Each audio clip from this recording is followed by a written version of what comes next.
अवचेतन मन की शक्ति पहचान पूरी कीजिए अपनी कोई भी इच्छा।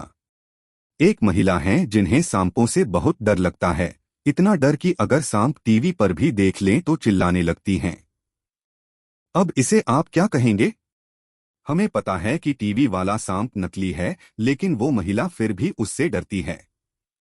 यहाँ गौर करने वाली बात यह है कि हमारे जागृत मन को तो पता है कि टीवी वाला सांप नकली है और वो हमारा कुछ नहीं बिगाड़ सकता, लेकिन हमारे अजागृत मन इससे बेखबर है और वो टीवी वाले सांप को भी असली मान के बैठ जाता है। अवचेतन मन की शक्ति यहाँ अपना पूरा काम कर रही है। अब आते हैं कहानी में जिन महिला का जिक्र किया गया उनके साथ भी कुछ ऐसा ही है। उनके अजागृत मन में ये बात बैठी है कि सांप घातक होते हैं और उनसे बचना चाहिए। ये बात एक लंबी प्रक्रिया के दौरान उन महिला ने अपने दिमाग में बैठाई होगी। हमारा जागृत मन कॉन्शियस माइंड केवल 5% होता है, जबकि अवचेतन मन सबकॉन्शियस माइंड 95%। अब ये लाजमी है कि ऐसी स्थिति में 95% की ही बात सुनी जाएगी। कहानी वाली महिला के साथ भी कुछ ऐसा ही है। अक्सर हमारे अवचेतन मन में जो बात बैठ जाती है, हम उसी के प्रति आसक्त हो जाते हैं। बहुत लोगों ऐसा भी मानते हैं कि हमारे अवचेतन मन में पिछले जन्म की बातें छिपी होती हैं, जो हमारे विचारों को बहुत गहरे तक प्रभावित करती हैं। इस वीडियो में हम सचेत मन कॉन्शियस, अवचेतन मन सबकॉन्शियस माइंड और अनिश्चित मन अनकॉन्शियस माइंड के बारे में चर्चा करेंगे और साथ ही विस्तार पूर्वक जानेंगे अवचेतन मन की शक्ति पावर ऑफ सबकॉन्शियस माइंड के बारे में। वैसे तो मन की विभिन्न 7 स्थितियां होती है, लेकिन इस लेख में हम केवल निम्नलिखित 3 पर ही ध्यान केंद्रित करेंगे। सचेत मन कॉन्शियस माइंड। सचेत मन हमारी वर्तमान स्थिति को दर्शाता है। सचेत मन में अल्पकालिक स्मृति का निवास होता है। मतलब आपके सचेत मन में विचार अल्पकाल थोड़े समय के लिए ही रहते हैं। कम स्मरण शक्ति के साथ ही सचेत मन आपको आंतरिक और बाहरी अस्तित्व की समझ प्रदान करता है। अनिश्चित मन अनकॉन्शियस माइंड। अनिश्चित मन में वे विचार, भावनाएं, इच्छाएं और यादें आती हैं जो हमारे सचेत मन में नहीं रहती। अन्य शब्दों में कहें तो अनिश्चित मन में वे सभी यादें होती हैं जिन्हें हमने एक्सपीरियंस किया होता है और उन्हें हम समय के साथ भूल जाते हैं। अवचेतन मन सबकॉन्शियस माइंड। एक तीसरे तरह की स्थिति तब बनती है जब हमारा मन वर्तमान, भूतकाल और भविष्यकाल की उलझनों में उलझा रहता है। बात चाहे हमारे अनुभवों की हो या फिर इच्छाओं की या सीख की, सब हमारे अवचेतन मन में ही केंद्रित रहते हैं।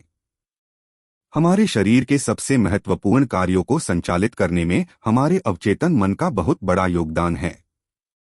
खाने का पाचन, दिल की धड़कनें चलाना, रक्त परिसंचरण, नींद को सही समय पर लाना आदि बहुत जरूरी कार्य हमारे अवचेतन मन से ही संचालित होते हैं। यही वजह है कि इस पर हमेशा से वैज्ञानिक, दार्शनिक और धर्मशास्त्री द्वारा ध्यान दिया जाता रहा है। क्या आप जानते थे? अवचेतन मन आपके जीवन के 95% हिस्से को कंट्रोल करता है। दिमाग की सबसे उद्देश्यपूर्ण और सक्रिय स्थिति के रूप में अवचेतन मन को जाना जाता है। अर्थात अगर आप इस पर नियंत्रण करना सीख लें तो आप कठिन से कठिन लक्ष्य भी हासिल कर सकते हैं। जिनके जीवन का कोई पर्पस है उनके लिए तो ये बहुत जरूरी है, तो वे अपने अवचेतन मन पर ध्यान लगाएं और उस पर नियंत्रण हासिल कर महत्वपूर्ण कार्यों पूरे करें, जैसे 1. पढ़ाई में मन लगाना। 2. दिमाग को शांत रखना। 3. वजन नियंत्रित करना। 4. समस्याओं के हल तलाशना। 5. स्वयं पर नियंत्रण रखना। अवचेतन मन बहुत शक्तिशाली होता है। अगर आप इसका सही उपयोग करना सीख गए तो आप एक बेहतर जीवन शैली के साथ साथ मानसिक मजबूती भी प्राप्त कर सकते हैं। लेकिन अवचेतन मन से जुड़ा एक और महत्वपूर्ण पहलू है। आपका अवचेतन मन केवल तभी अच्छे से काम करता है जब चेतन मन उसे सही दिशा दिखाए। अर्थात अवचेतन मन की शक्ति को आप तब ही बेहतर स्थिति में महसूस कर सकते हैं जब चेतन मन उसे सही और गलत का भेद बताकर एक नियंत्रित दिशा दें। ऐसा नहीं होने की स्थिति में अक्सर हमारा दिमाग बेकार की बातों में उलझ जाता है और हमारा जीवन बेहतर और सुखी होने की जगह बेकार और नीरस हो जाता है। अवचेतन मन की शक्ति के लिए चेतन मन का जागरूक होना बहुत जरूरी है।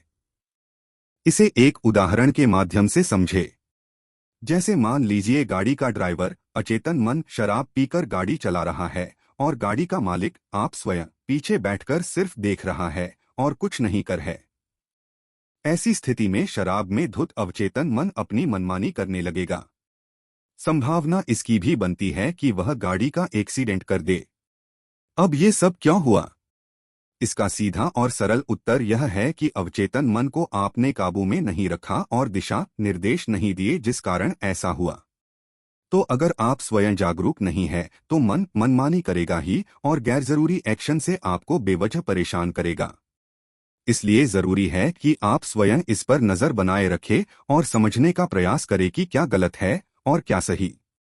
लेकिन ये तभी संभव है जब आप अपने एक्शन के प्रति कॉन्शियस रहेंगे।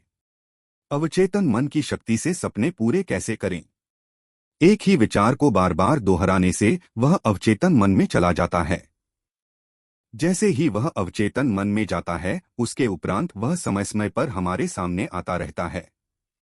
अवचेतन मन की शक्ति का इस्तेमाल करके आप अपने सपने को पूरा कर सकते हैं, क्योंकि अवचेतन मन लगातार आपको एक निश्चित विचार की तरफ ध्यानाकर्षित करता रहेगा। इस प्रक्रिया को नीचे दिए गए निम्नलिखित बिंदुओं से समझा जा सकता है। लिख के रखना। आप जो भी चाहते हैं उसे लिख के रख लें। लिखना सबसे अच्छी प्रैक्टिस मानी जाती है क्योंकि इससे आपको चीजें बहुत अच्छे से याद रहती हैं।